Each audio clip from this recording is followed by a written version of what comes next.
Good morning बच्चों। Good morning sir. कैसे हैं आप लोग? अच्छे। चलिए आज हम लोग एक टॉपिक स्टार्ट करेंगे जस्ट लाइक जीके की तरह ही है, मगर आपको 7th क्लास में पढ़ना था एक चैप्टर, जिस चैप्टर का नाम है लोकतंत्र, जिसको इंग्लिश में बोलते हैं हम लोग डेमोक्रेसी। तो हम लोग उसमें से कुछ क्वेश्चन पूछा जाएगा कि लोकतंत्र है क्या। नाम में समझ में आ रहा है लोकतंत्र। लोक का मतलब पब्लिक, आम जनता, इंसान की बात बोल रहा है, और तंत्र का मतलब सिस्टम, यानी एक ऐसा सिस्टम जो इंसान के द्वारा चलाया जा रहा है, यानी मानव के द्वारा।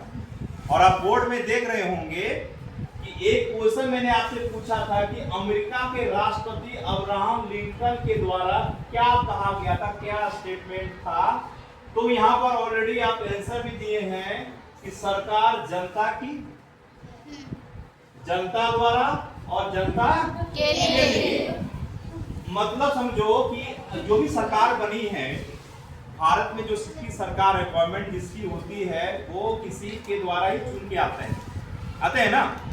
जैसे हम लोग जानते हैं कि जैसे हमारे देश के भी प्रधानमंत्री श्री नरेंद्र मोदी हैं। अब वो चुन के जो गए हैं तो किसी के द्वारा ही चुन के गए हैं, यानी हमारे द्वारा, यानी जनता के द्वारा ही चुन के आते हैं। रही बात उसको लोकसभा में भी उसको चयनित करके वो आगे बढ़ाते हैं।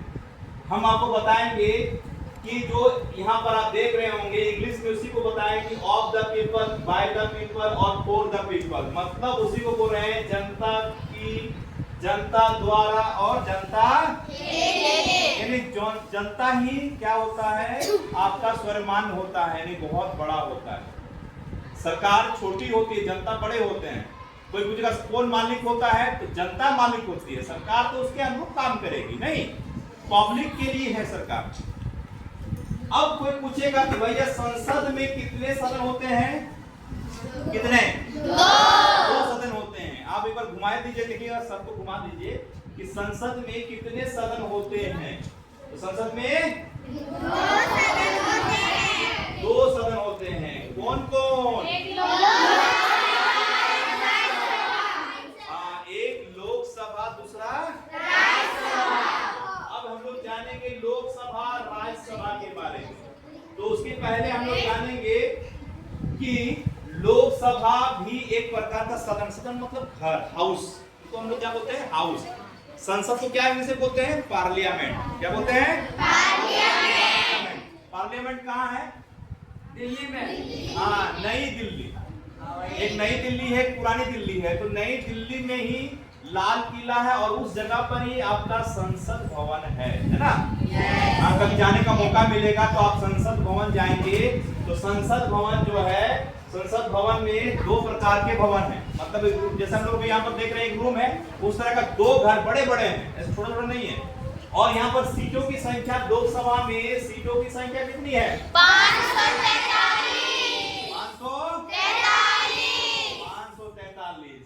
और राज्यसभा में सीटों की संख्या कितनी है? 250। इस सीट का मतलब बाद में जानेंगे कि सीट क्या होता है। एक सीट का मतलब क्या है। जैसे हम लोग झारखंड में पूरे लोकसभा की सीट कितनी है? 14 है। अब 14 है, जिला कितना है? 24। उस तरह से बंटवारा नहीं होता है। बंटवारा इस तरह से होता है कि कुछ जगह को, यानी हमारे जैसे बोल देंगे सीट की संख्या क्या है, जैसे बोकारो में भी सीट की संख्या है, हजारीबाग में भी है, आप गिरिडीह में भी है, बहुत जगह आपको देखने को मिलेगा, है कि नहीं? हाँ, उसी तरह से झारखंड में लोकसभा की सीट की संख्या 14 और राज्यसभा की सीट की संख्या 6। लोकसभा ही जो भी जितने 543 सीट होती है, उसमें से जितने ज्यादा ला सकेंगे सीट, है ना, सीट के ज्यादा ला सकता है, वही उसका बहुमत होता है। बहुमत का मतलब जैसे हम मान लीजिए एक एग्जांपल दे दें, 50 सीट है, 50 में कोई मान लीजिए एक सीट का हम लोग एक कंट्रोल कर दें कि 30 को जो लाएगा उसका सरकार बनेगी। सरकार का मतलब आदमी ही लोग जाके बनता है नहीं। जो लोग 30 लाए, आज जो 20 लाया उसकी नहीं बनेगी, है ना। तो 30, 20, 50, 30 को लाया, 30 ही होगा, क्या बहुमत करेगा, है कि नहीं। तो यहाँ देखो, तो झारखंड में की लोकसभा की सीट कितनी है? 14 और राज्यसभा 6। अब मैंने लास्ट क्वेश्चन आपसे पूछ रहे हैं कि भारत में कितने मौलिक अधिकार हैं? 6। मौलिक को इंग्लिश में क्या बोलते हैं? फंडामेंटल। मतलब जितना भी है, बूढ़े हैं, बुजुर्ग हैं, नौजवान है, छुआ है, सब जितना छुआ से लेकर पूरे बूढ़े तक सबका एक आपका अधिकार है। कौन कौन अधिकार है? एक मिनट, समानता का अधिकार, इधर दिखाओ, समानता का अधिकार, फिर स्वतंत्रता का अधिकार, फिर तीसरा शोषण का मतलब क्या होगा? कोई अत्याचार कर रहा है, कोई किसी को लड़ाई झगड़ा कर रहा है, या किसी को क्या कर रहा है, ज्यादा उसको क्या कर रहा है, हिंसा कर रहा है, तो उसके लिए भी अधिकार है। हम पुलिस में जाएंगे, पुलिस की जगह पर थाना में जाएंगे, थाना में एफआईआर कराएंगे, है कि नहीं? उसके बाद धार्मिक स्वतंत्रता अधिकार, कोई भी धर्म में रह सकता है।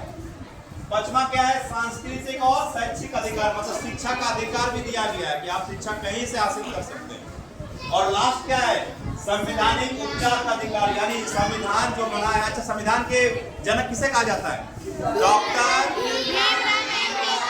अम्बेडकर को। भीमराव अम्बेडकर जी जो जनक हैं संविधान के, उन्होंने ही ये बहुत सारे, इन्हें एक ग्रुप में ही सबको बनाया था और उसमें अधिकार के बारे में बताया था। एक 7वां जो अधिकार को हटा दिया गया, उसको तो संपत्ति का अधिकार है ना, तो संवैधानिक उपचार का अधिकार।